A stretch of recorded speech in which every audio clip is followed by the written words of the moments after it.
What's up mga katambay, and again ito naman yung review ng Kapilongo na nakita namin kanina. Pero ikikwento ko muna itong gupit ko. Buhay pa naman, ayos naman yung gupit. And ito namang aking wifey is super sexy and pretty. At kakalakad namin sa SM. Decide na kaming umuwi dahil pagod na kami. Pero nakita namin tong Kapilongo.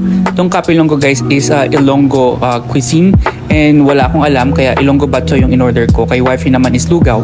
At habang naghihintay, pag-akit mo sa second floor, may makikita ka ditong mga table na may sungka. So naglaro kami while waiting. By the way guys, ang payment is cash and Gcash lang. Wala pa silang credit card.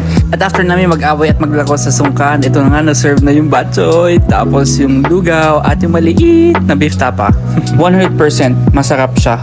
Itong lugaw, kala mo simple pero may kick. Ito wag na natin pag-usapan. Malambot yung beef pero konti yung serving. Medyo nabitin kami ng konti doon.